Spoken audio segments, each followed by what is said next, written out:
तो करतो बरोबर. हां येस. बाळासाहेबांचा उजेड तसंच जास्त आहे.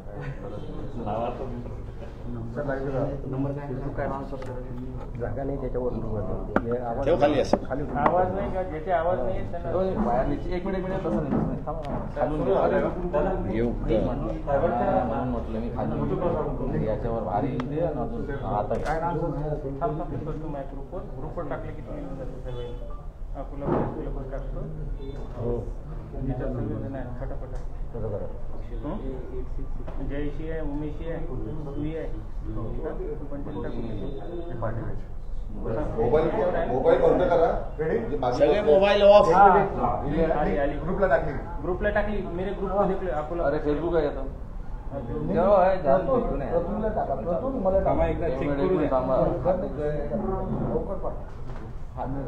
मी घालतो. हे खूप दूर झालं थोडं कॅमेरा इथे झूम होते काय? झूम करा होते का?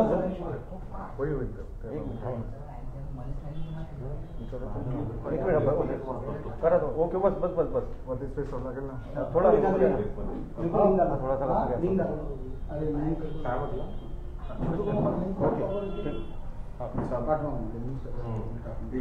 दोन मिनिटं. नंबर सांग फक्त. सुरुवात का? अक्षय लिंक चालू आहे का? अक्षय चेक केली का लिंक? ऑफिसला सांगून सर लिंक देतो मी. लिंक जे आहे ना ती लिंक जनरेट केली आहे तर ती देतोय म्हणून बंद केला. जी जी जी जी.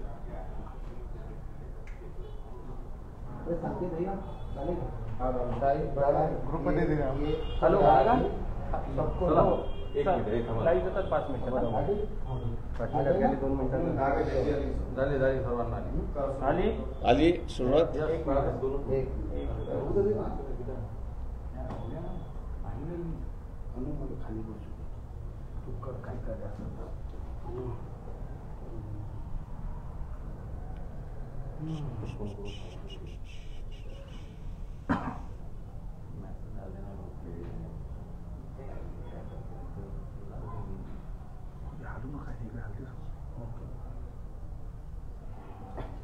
एक लिंक टाकली फेसबुकची लाईव्ह लिंक आहे. फेसबुक लाईव्ह हो येतो. ओके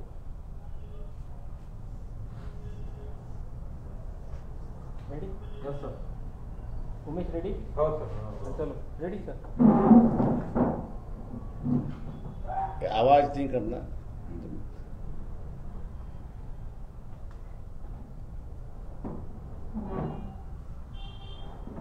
MPAच्या बैठकीमध्ये काल आम्हाला निमंत्रण देण्यात आलं होतं. त्या निमंत्रणाला अनुसरून आम्ही असं त्या बैठकीमध्ये बसलो. परंतु त्या बैठकीमध्ये MPAचंच काही ठरलेलं नाही अशी असणारी परिस्थिती आहे. त्या बैठकीमध्ये ठराव म्हणून आमच्याकडून काही मुद्दे त्या ठिकाणी मांडण्यात आले. ते म्हणजे आत्ताच्या परिस्थितीमध्ये OBC यांची मागणी की आम्हाच्या आरक्षणामध्ये इतर कोणी नको हा एक मुद्दा. दुसरा जरांगे पाटील यांच्या निमित्ताने मराठा आरक्षण हा एक मुद्दा. तिसरा जो आहे दिल्लीमध्ये ज्या शेतकऱ्याने 1 वर्ष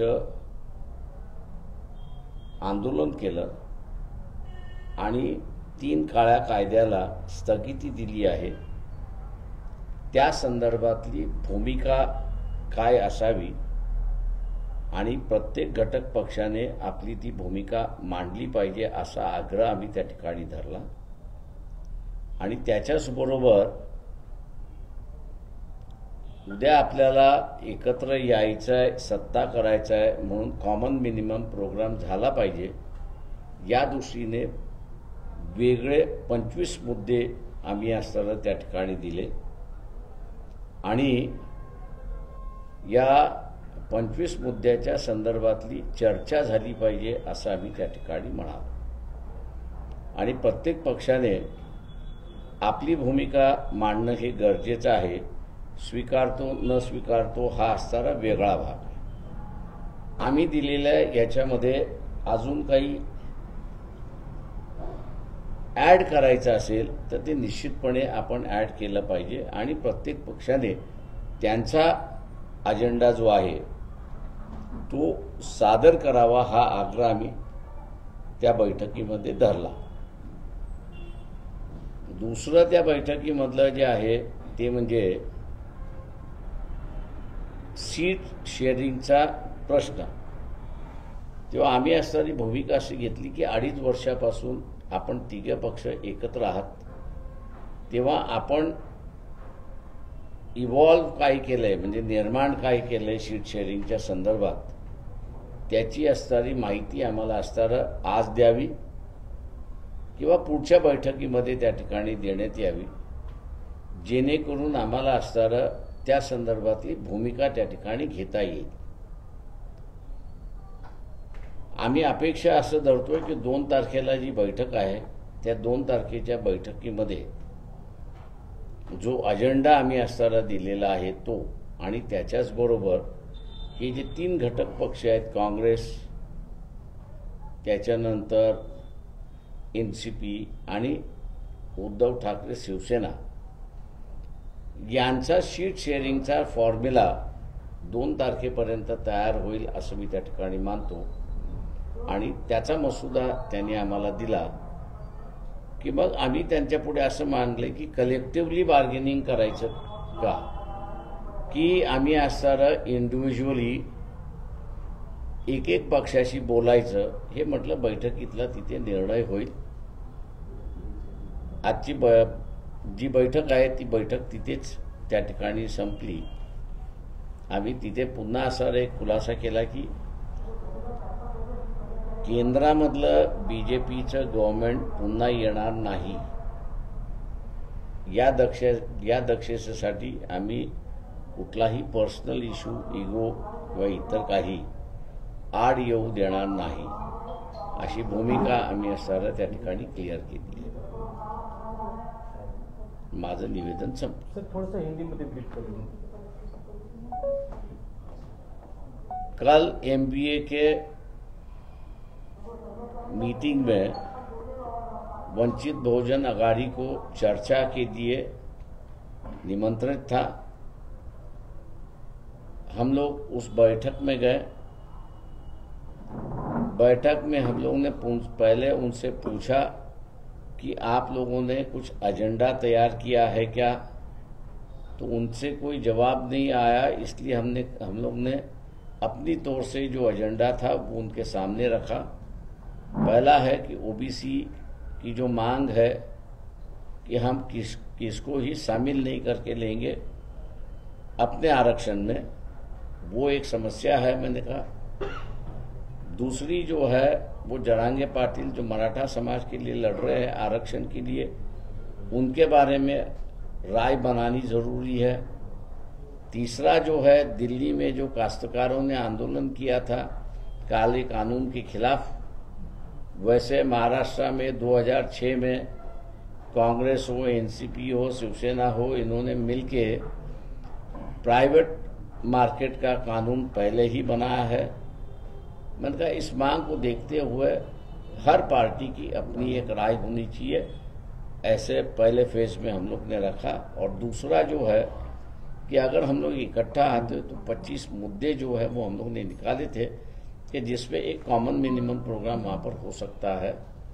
अगर इन बातों की चर्चा सही रास्ते पर हुई तो मैं समझता हूँ आगे जाना उचित है.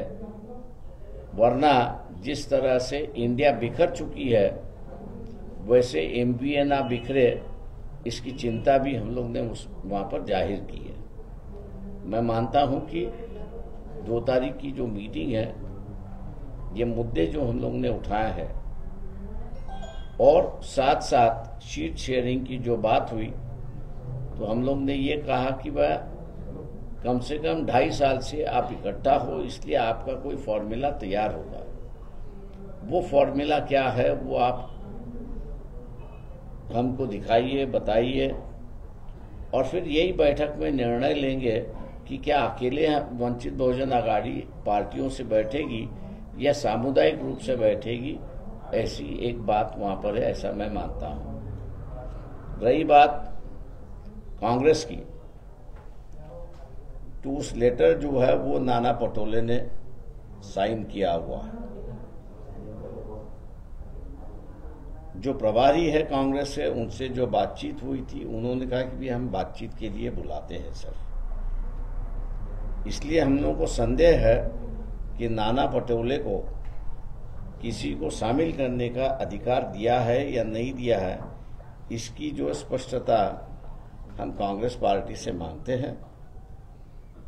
नहीं तो नाना पटोले जो है वो एक करना चाहेगा और कांग्रेस जो है वो दूसरा करने चाहेगा, तो इसमें मेरे ख्याल से काफी अंतर और टकराव हो सकता है।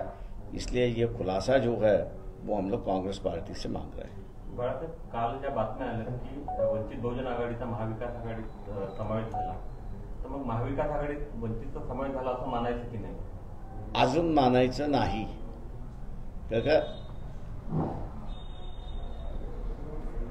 वंचित बहुजन आघाडीला घ्यायचं असेल तर काँग्रेस पक्षाच्या वरच्या नेतृत्वाने म्हणजे एआयसीसीने त्याला मान्यता दिली पाहिजे। एआयसीसीची मान्यता आहे की नाही हेच आम्हाला असताना माहीत नाही। नाना पटोले फक्त असताना पत्रव्यवहार त्या ठिकाणी करतात, पण आम्हाला असताना सांगण्यात आलं होतं की अशोक चव्हाण आणि बाळासाहेब थोरात हे महत्त्वपूर्ण आहे, ते निर्णय घेतील। त्या पत्रावरती असताना बाळासाहेब थोरात आणि अशोकराव चव्हाण यांची सही नाही आहे। बाळासाहेब, कालच्या मीटिंगमध्ये वंचितला अपमानास्पद वागणूक मिळाली असं बोललं जाते, असं असूनही 2 तारखेच्या मीटिंगला तुम्ही जाणार? आम्ही पहिलाच मी म्हणालो की आम्ही इगो करणार नाही किंवा वागणूक कशी मिळाली हा इश्यू आम्ही करणार नाही। आम्ही जे अगोदरपासून म्हणतो आहोत की हे बीजेपीचं शासन देशाला धोकादायक आहे आणि म्हणून आम्ही त्यांचा असणारा विरोध करतोय। तेव्हा आपला इगो की आरएसएस बीजेपीचं सरकार न येणं याचं प्रायोरिटी आपण जर पाहिली तर आम्ही असणारा आरएसएस बीजेपीचं सरकार न येणं याला आम्ही प्रायोरिटी देतो आहोत। बाळासाहेब, ज्याप्रमाणे काल आपण एकनाथ शिंदेला ऑफर दिलेली आहे वंचित सोबत यायची, अशी काही ऑफर बीजेपीसाठी आहे का? आमची ऑफर एकनाथ शिंदेसाठी आहे आणि त्यांच्या शिवसेनेपुरती मर्यादित आहे। बाळासाहेब, एवढं सुस्पष्टपणे तुम्ही सांगितलेलं असताना नाना पटोले यांच्या संदर्भातली भूमिका आहे याच्या आधी पत्राच्या संदर्भात घेतली गेली होती, हे असताना कालच्या जे तुम्हाला निमंत्रणाचं पत्र आहे, समावेश झाल्याचं पत्र आहे, त्याच्यावर नाना पटोलेंची सही आहे, नेमकं काय गोंधळ काय चालू आहे? माझं म्हणणं असं आहे की जे आम्हाला पहिलं निमंत्रण आलेलं आहे, म्हणजे पहिलं पत्र आलेलं आहे, ते चर्चेच्या निमंत्रणाचं पत्र आहे। त्या बैठकीमध्ये आम्ही त्यांना असं म्हणालो की आम्ही चर्चा करण्यासाठी आलेलो आहोत। चर्चा झाली, आम्ही मुद्दे मांडले, तुम्ही आम्हाला काही स्पष्टता देत नाही, त्यावेळेस बैठक संपली म्हणून असं आपण समजलं पाहिजे। आणि मग तिथे आम्ही असं म्हटलं की यापुढे तुमच्याबरोबर आम्ही बैठकीमध्ये कुठल्या हक्काने यायचं याचा तुम्ही खुलासा केला पाहिजे। तुम्ही निमंत्रक म्हणून आम्हाला बोलवणार की घटक म्हणून बोलवणार याचा खुलासा झाला पाहिजे। मी असं समजतो की एनसीपी आणि उद्धव ठाकरे शिवसेना या राज्याच्या असल्यामुळे ते निर्णय त्यांच्या राज्यापुरती घेऊ शकतात, पण त्याच बैठकीमध्ये निर्णय झाला असं म्हणून काँग्रेस पक्षाची जी सही आलेली आहे ती सही मी असं मानतो की अशोक चव्हाण आणि बाळासाहेब थोरात यांची असती तर पार्टी म्हणून आली असं आम्ही त्या ठिकाणी समजू शकलो असतो, पण ही सही फक्त नाना पटोलेची आहे। त्याच्यामुळे नाना पटोले काँग्रेस पार्टीचे अध्यक्ष आहेत पण प्रतिनिधी नाहीत, अशी असणारी परिस्थिती आहे. मग कालच्या पत्राला तुमच्या लेखी काहीच किंमत नाही असं म्हणता येईल का? काँग्रेस, एनसीपी आणि शिवसेना यांच्या संदर्भातल्या त्या पत्राला किंमत है। नहीं, फिर इसके लिए कांग्रेस के जो वरिष्ठ है या केंद्र में जो बैठे हैं वो अड़ंगा ला रहे हैं कि क्या हो रहा है, कंफ्यूजन क्या पता नहीं है, वो ही अपनी बात बताए क्या क्या उनका कंफ्यूजन है क्या नहीं है। और दूसरा अभी तक जो है, जो हम लोग के कल के मीटिंग में सामने आया है कि इनका कोई भी सीट शेयरिंग फॉर्मूला अब तक तय नहीं है। ये 31 सीट 35 सीट ये सब हमें पतंग उड़ाने की तरह इनकी बातचीत चलती है, ऐसा मैं मानता हूँ। सर, क्या इसको लेकर कांग्रेस जो है दूध की जली छाछ भी फूंक कर पी रही है प्रकाश आंबेडकर के बारे में या वंचित के बारे में? मैं कहूँगा कि वो पूरे बारे में कौन फूंक के पी रहा है यही पता नहीं चल रहा है। बाळासाहेब, काल संजय राऊतांनी जी पत्रकार परिषद घेतली त्यावेळी अशोक चव्हाण सुद्धा तिथे उपस्थित होते त्यांच्या बाजूला, मग त्यांची काही संमती म्हणायची नाही का? कशाबद्दल? ते समावेश झाला, वंचितचा समावेश याच्यामध्ये बाळासाहेब थोरातही होते. प्रश्न असा आहे त्याच्यामध्ये की प्रेस कॉन्फरन्समध्ये काय झालं हा वेगळा भाग आहे। त्या पत्रावरती त्या दोघांच्या सह्या असत्या तर मी असं म्हणालो की काँग्रेस पार्टीच्या सह्या आहे। नाना पटोलेची सही आहे त्यावेळेस ती काँग्रेस पार्टीची सही नाही, ती त्यांची व्यक्तिगत सही आहे असं मी त्या ठिकाणी मानतो। कारण का रमेश चिंतल त्यांचे असणारे जे प्रभारी आहेत त्यांच्याशी जे चर्चा झाली त्या चर्चेमध्ये त्यांनी सांगितले हे दोघं जण निर्णय घेतील। तुम्हाला सांगू नये, तुम्हाला आश्वासन देऊ नये, परत पटोलेंनाच त्या पत्रावर सही करायला लावणार एक प्रकारचं तुमच्या चर्चा। आता माझं म्हणणं आहे की नाना पटोलेंनी स्वतःहून केली की त्यांनी विचारून केली हे आम्हाला माहित नाही। या दोघांमधला समन्वयाचा अभाव दिसतो आहे का काँग्रेस पक्षामध्येच? समन्वयाचा अभाव दिसतो आहे की आता नेमकं मी त्याच्या बाबतीत काही कॉमेंट करू शकत नाही। काँग्रेस जर एकटी लढली तर आपण कालच बोलले की त्यांचे 1000पेक्षा जास्त उमेदवारांचे डिपॉझिट जप्त होतील, असं असताना सुद्धा तुम्ही त्यांच्यासोबत लढणार? आम्ही असा प्रयत्न असा करतोय की RSS बीजेपीचे गव्हर्नमेंट आहे त्याच्या विरोधात जे जे आहेत त्यांची एकमूट बांधावी याचा आमचा प्रयत्न आहे। पण तुम्ही एजेंडा दिलेला आहे कालच्या बैठकीत, तर त्या संदर्भात कोणत्याही एजेंडावर काही खुलासा आतापर्यंत काही दिलेला आहे का त्यांनी? नाही, अजून काही खुलासा आलेला नाही। वंचित बहुजन आघाडी महाविकास आघाडीत असावी अशी जी भूमिका आहे, नाना पटोलेंच्या भूमिकेसंदर्भात एक शंका आहे का तुम्हाला? त्यांना काहीतरी असं वाटत नाही, प्रश्न असे की व्यक्ती आणि पार्टी हे दोन वेगळे असतात, तर पार्टीने निर्णय घ्यावा असा आमचा आग्रह आहे। व्यक्ती म्हणून त्यांच्या भूमिकेत शंका आहे का नाना पटोले? नाही, व्यक्तिगत कशाला कॉमेंट करा, व्यक्तिगत नाही कॉमेंट करणार। नाही, मग जी शंका एकंदरीत नाना पटोले संदर्भात व्यक्त होत आहे त्याच्या मागचे कारण काय आहेत बाळासाहेब? ते आता काँग्रेस पक्षाने बघावे। तुम्हाला त्याच्याबद्दल काय? नाही, मला काहीच माहिती नाही। बरं बाळासाहेब, दोन आणखी मुद्दे असे आहेत की पृथ्वीराज चव्हाण आणि नाना पटोलेंच्या भूमिकेसंदर्भात आपण सातत्यानं बोलत आलेला आहात, या दोन नेत्यांना वाटत नाही का की वंचित महाविकास आघाडीत असेल? त्यांनी खुलासा करावा। बरं, 2 तारखेच्या बैठकीत जर सकारात्मक चर्चा झाली तर तुमच्या प्रवेशावर महाविकास आघाडीला शिक्कामोर्तब होईल असं समजायचं? असे जोपर्यंत मी म्हणालो की एनसीपी आणि उद्धव ठाकरे सेना यांचा डिसिजन झाला आहे, काँग्रेसचा आम्ही त्याच्यामध्ये सहभागी व्हावं न व्हावं याच्या संदर्भातला निर्णय झालेला दिसत नाही, आणि म्हणून AICCचं रिप्रेझेंटेटिव्ह किंवा प्रभारी जे आहेत यांच्या पत्रावरती सही नाही, किंवा मी त्याच्या पुढे जाऊन सांगेन की अशोक चव्हाण आणि बाळासाहेब थोरात हे जे दोन प्रतिनिधी आहेत त्यांच्याही सह्या नाहीत। सर, काल पुरुषोत्तम खेडेकर साहेबांनी एक वक्तव्य केलं या ठिकाणी की वंचित बहुजन आघाडी, शिवसेना, उद्धव बाळासाहेब ठाकरे आणि संभाजी ब्रिगेड यांची जर युती झाली तर जवळपास आम्ही अर्ध्याच्या तुम्ही जवळपास तसा प्रस्ताव उद्धव ठाकरेंना दिल्याचं त्यांनी म्हटलंय काल, तसा प्रस्ताव दिला गेलाय का उद्धव ठाकरे? खेडेकरांनी काल अकोल्यात वक्तव्य केलं, मला माहिती नाही, तुमचा मी असा काही प्रस्ताव दिलेला नाही। बाळासाहेब, लोकसभेच्या 8 जागांवर उद्धव ठाकरे गट आणि काँग्रेसमध्ये तिढा निर्माण झाला, तर रामटेक, हिंगोली, वर्धा, भिवंडी, जालना आणि शिर्डी, मुंबई दक्षिण मतदारसंघ आणि मुंबई पश्चिमच्या जागेवर दोन्ही पक्षांनी दावा केला आहे, तर रिटे आघाडीत जागेवरून वाद झाल्याचं महाविकास आघाडीत कसं पाहायला मिळतं? मी मगाशीच म्हणालो की त्यांचं काहीच फॉर्म्युला ठरलेलं नाही सर आणि त्यांचा काहीच वाटप झालं नाही असं कालच्या बैठकीमध्ये त्यांनी स्टेटमेंट केलं.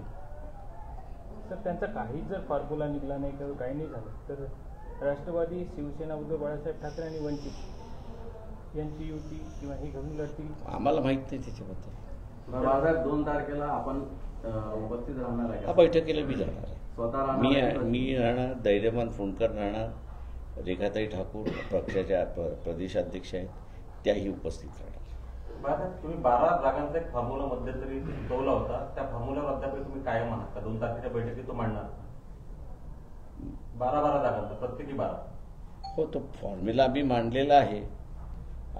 पण आम्ही असणारा चर्चेच्या निमित्ताने तो फॉर्म्युला मांडला. पण उद्याच्या असणाऱ्या बैठकीमध्ये आम्ही एक्सपेक्ट करतो आहोत की MBA जे आहे तो फॉर्म्युला बैठकीमध्ये देतील. धनगर आरक्षणाला पाठिंबा आहे, मात्र ST मधून धनगरांना आरक्षणाला पाठिंबा आहे का या प्रश्नावर भुजबळ यांनी उत्तर देणं टाळलं आहे. तर तुम्ही काय सांगता? ते भुजबळांना विचारायचं. बरोबर. आणि ज्यांच्या भूमी नोंदी सापडतील त्यांच्या प्रमाणपत्र दिलं जातं, या भूमिकेवर तुमचा पाठिंबा आहे का? तिच्या लिस्टमध्ये आहे. त्याच्यामुळे ज्याच्याकडे डॉक्युमेंट आहे तो इंटायटल आहे आरक्षणासाठी. जरांगे पाटील म्हणतात की 27% आरक्षणाला चॅलेंज करणार आणि ओबीसींचं देशातलं आरक्षण घालवणार. त्यावर भुजबळ म्हणाले की जरांगेंनी मंडळ आयोगाला चॅलेंज करून दाखवावं. याकडे तुम्ही कसं? ते दोघांचं भांडण नाही, आपण कशाला पण. बाळासाहेब, एक प्रश्न असा होता की तुम्ही अकोल्यातून लढणार हे स्पष्ट केलेलं आहे. दक्षिण बिल त्यातले ते मेळघाटचे जे माजी उमेदवार होते बावस्कर, रमेश बावस्कर, ते सुद्धा आहे त्या समितीवर. EVMच्या समितीवरती आहेत की डायरेक्टर बोर्डावरती आहेत? नाही, EVMच्या EVM जी कंपनी आहे भारत इलेक्ट्रॉनिक लिमिटेड.